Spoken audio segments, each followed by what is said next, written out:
Hi, I'm Susie, and I'm glad you're here.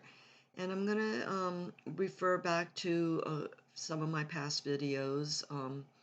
Okay, if you have been watching and expecting Jesus to come, maybe around the Christmas time, maybe you're feeling disappointed because today is December 26th, day after Christmas. The year is 2024, and I was hoping for him to come um, on Christmas Eve or Christmas Day because I've been following some prophets and dreams and visions that were saying, most of them were saying around the holidays, it looked like Christmas time. There was snow on the ground. They saw Christmas trees and Christmas decorations and Christmas pajamas, things like that. I only remember, I've watched so many of them, but I only distinctly remember one saying Christmas Day, Jesus is coming Christmas Day. And she said that Trump was going to come out on Christmas Day and do a speech that would be broadcast nationwide in the US. And he would be talking about peace, peace on earth, Christmas time, that kind of talk. Well, that didn't happen. The talk didn't happen. I was looking for that talk because she said when he does that, then the rapture's going to happen. And she said it was going to be Christmas Day. So maybe it's going to be Christmas Day next year. I don't know, but I was a little disappointed. I actually went to look for that speech, and I don't think it happened. I mean, I looked on last night, on Christmas night. Today's the day after Christmas, and I looked at Christmas night. I Googled, I YouTubed, I Googled. I was looking for Trump's speech, and I didn't see any. Only ones that were coming up were from like 8 years ago when he was president. So that did not happen. But the other ones were just talking about the season. Really, they were talking more about the season. I don't remember anybody else saying specifically. It was like they thought it was going to be Christmas, Christmas Eve, Christmas Day, anyway, Christmas time, because they saw all these signs that looked like Christmas snow lights on the houses and Christmas trees and Christmas pajamas and people giving presents and all this kind of stuff that looked like Christmas time, right?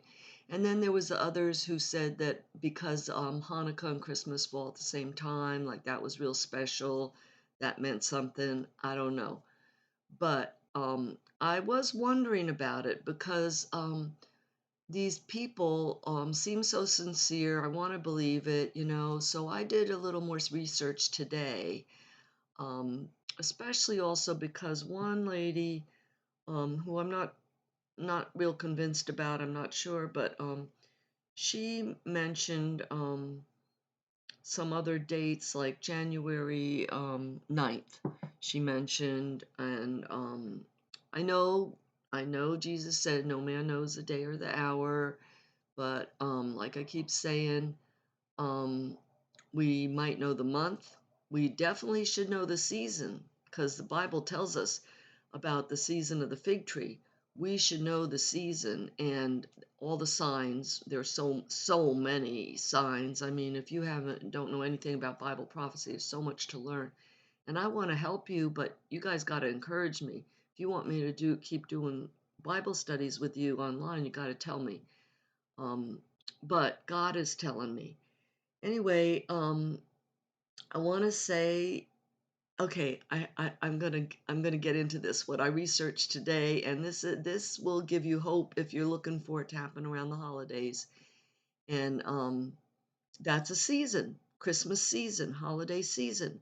So we should know the season. Maybe God's telling us this is the season, even though Christmas Day passed. But now, the one lady that I've been liking a lot, her name I mentioned before, Vicky Goforth Parnell. She's out there, My Lovely Jesus, I think is her handle on YouTube. I don't know exactly, but anyway, I watch her usually every day, and she mentioned about the calendar difference, and I thought I gotta research that more, right? So I looked it up, and I mean, I knew there was something different with the calendars. Now I'm going to go back for just a second. The only time I ever knew about the Julian calendar, I don't remember ever learning this in school or anything. And I told you, sadly, I never got to college. I have taken a few courses, that I needed for my career, but I never actually, did the whole college thing. And I didn't know about this. So, what I did know from working at one of my big corporate jobs when I was just starting out in accounts payable, you had to, of course, enter a date on everything you processed. Every invoice I processed for payment I had to put a date, and this company used the Julian calendar for their dates. I never heard of the Julian calendar before, but that was interesting. They used the Julian calendar, so I had to put the Julian date on there. So that's how I knew that there was a Julian calendar, right? Anyway, I researched it today, and I learned some interesting things. I learned that Julius Caesar, right at the time of Christ, Julius Caesar invented the Julian calendar. And before that, what the Hebrews used, their calendar was according to the moon, the new moon and all that. And so they had their calendar set up that way. Now, Julius Caesar started the Julian calendar, and it was quite accurate. Um, but there was an error every 128 years. There was a 1 day error. Now, you guys all know from the calendar that we use today, you know that every 4 years, we do an adjustment on our calendar because there's a leap year every 4 years. Every 4 years, I mean, I've known this, since grade school, that every 4 years there's an extra day that we have to stick in there, and it's leap year. It's February 29th, only happens every 4 years, and that was the adjustment that had to be made um, to keep the calendar accurate, right? So we've been living with that. Now I learned that the in 1582 the Julian calendar was changed to the Gregorian calendar. The Catholic Roman Catholics changed it to call it the Gregorian calendar, and they actually dropped 10 days in order to make it all work. That was in 1582. And it took almost 200 years for the world to accept this new calendar. Before that, everybody was using the Julian calendar. How interesting is that? So it took almost 200 years. Right away, a few countries accepted the Gregorian calendar in 1582. Italy and some other European countries accepted it right away. And then gradually, the rest of the world, and I suppose that's because of commerce, doing business with other people and traveling and all, the rest of the world gradually accepted the Gregorian calendar, and it was the last holdout. This is so interesting. The last holdout was Great Britain. And 1752, Great Britain finally accepted the Gregorian calendar. And the that by that time it was 11 days difference, because you always got that 1 day that pops up every 4 years, whatever. At this time, it was an 11-day difference that they had to adjust to. So, going to sleep on September 3rd, they woke up, and instead of it being September 4th, it was September 14th. So that's the way that worked.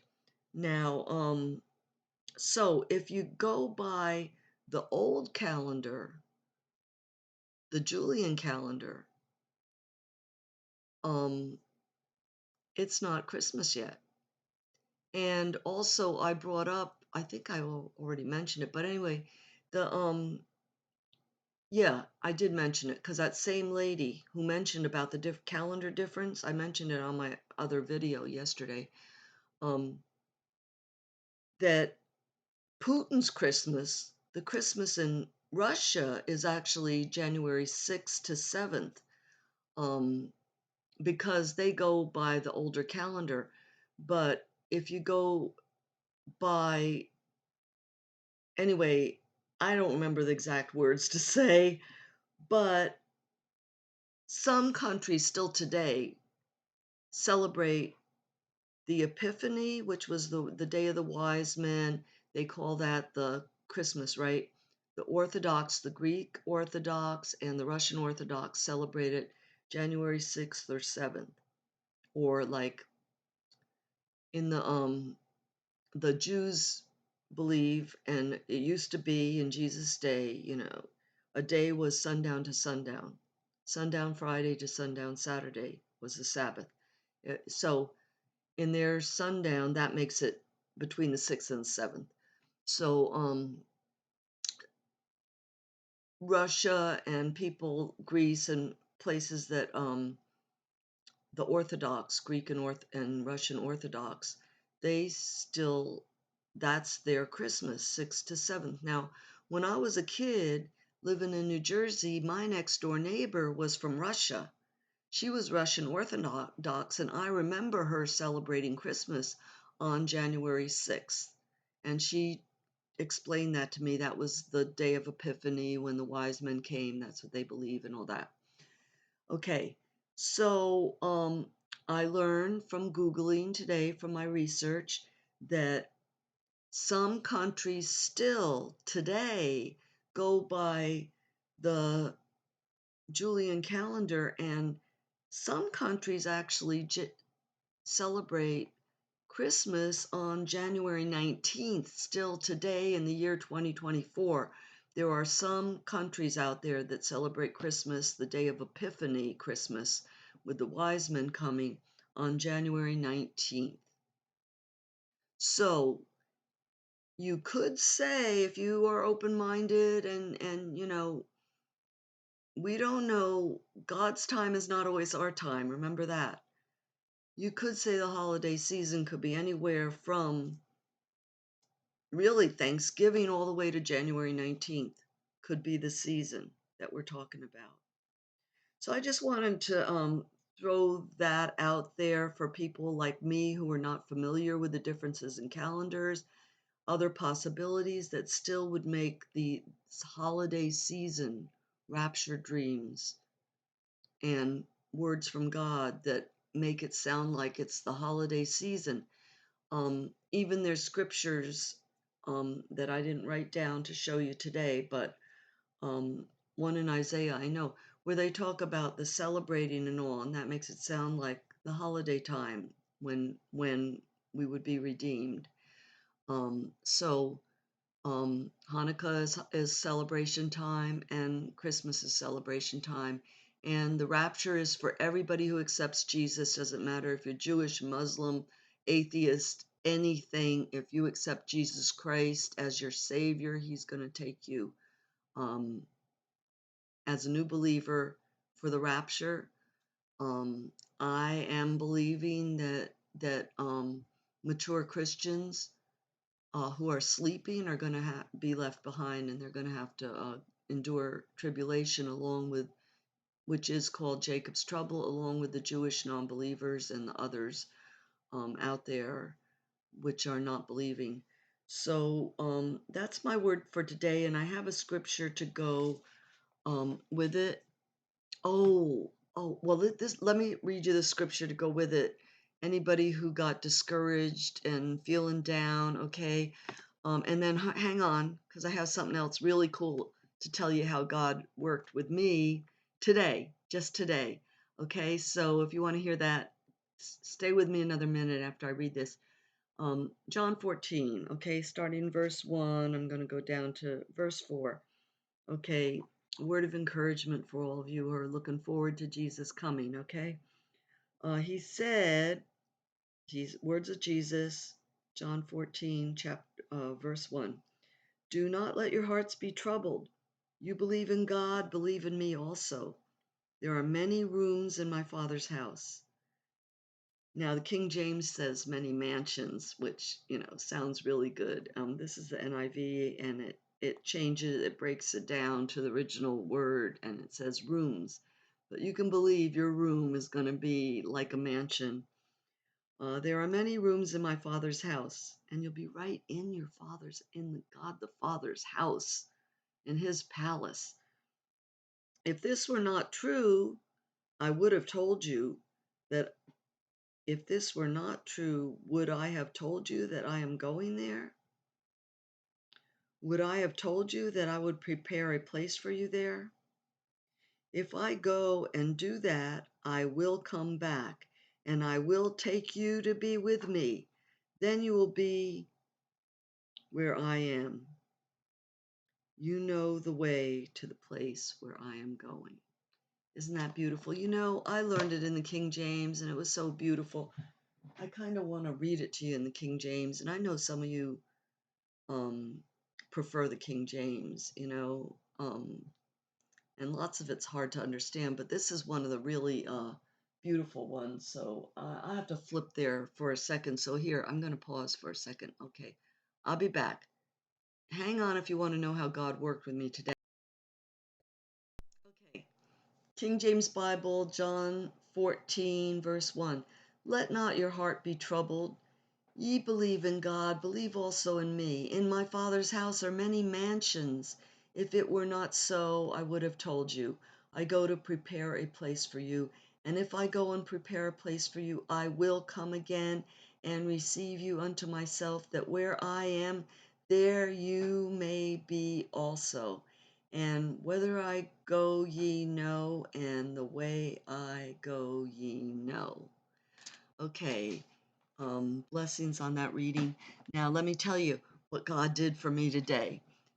If you saw my last video, okay, I mentioned about, because I was talking about prophets and dreams and visions, and I read the scriptures where in Acts, where God said that He was going to pour out visions and dreams and prophecies in the last days upon His servants to help His people. And I read that yesterday, and I mentioned one of these prophets that I was following for a little bit on YouTube, but something about her was a little troubling in my spirit, and I never subscribed to her because of that. I liked her, and most of everything that she said sounded good, but there was a couple things she said and some little vibe I got from her that I never subscribed to her. I thought I got to watch her more and pray about her more. I wouldn't subscribe. And then she was called out as a false prophet, and that was enough for me. But I did one of my past videos way back. I was kind of endorsing her, and I said yesterday, I said, I'm leaving it up for now, but I will take it down if God tells me to. Well, God told me to take it down. Let me tell you what happened. I was just in prayer this morning, just praying like I do every day. And in this morning, and I prayed about that, and I said, every day I pray about my YouTube. I pray, let me know, Lord, if inspire me if I should do something. Tell me, what subject, or inspire me, and um, bless my YouTube, bless my watchers, all of that. I pray every day. And today, this morning, I asked about this lady. Her name was Rosie. Rosie Lost Sheep. That's her channel. And I asked God, I said, um, should I take down that one video where I was inspired by her? I don't feel like there was anything wrong said in the video except that I was endorsing her. And I said, should I take it down? And I waited and I asked, you know, for God to let me know. And I felt like He was telling me, yes, take it down, right? So this is the amazing thing. I took that video down around midday today, something like that. Now, a couple days ago, I posted a video about my rapture dream with scriptures and confirmations. And that dream, as of today, it had, I think, 50 or 70 views, something like that. When I looked at it this morning, it was, I don't know, maybe 70 views on there. And after I took down Rosie's um, endorsement video that I did, it was something about burning down the house. I took that down, and it was like maybe 2 hours later or something. I looked at my YouTube again, and I got over 100 watches on my rapture dream in that amount of time since I took that one video down.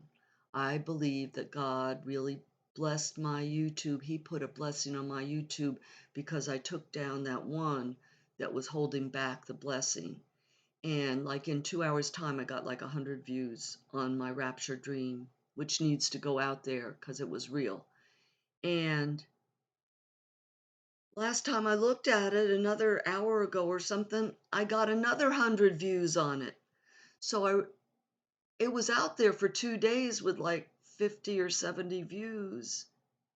And all of a sudden, within a couple hours, God has like tripled the views on that rapture video, which was such a blessing to me, and which is deserves to be out there as a rapture video, like so many others that people are watching. So God is so good, and I believe now that He's really, really, I mean, I always thought that He was blessing my channel, but now He's blessing it more than ever, and I have rededicated it um, to the last days, prophecies and warnings and scriptures and all that. So, and I'll talk about my day-to-day stuff. Like I was doing it more just about my life, kind of, and, have God as a sprinkle through it all because that's the way He is. He was always there in my life, and I've been a believer all my life. But now I am really just focusing on these last days and what I can do for my YouTube visitors.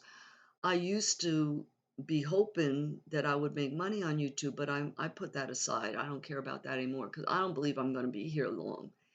And I also don't, you know, I'm not doing it for money. I'm doing it to get the word out, just to help anybody who can resonate with my presentation.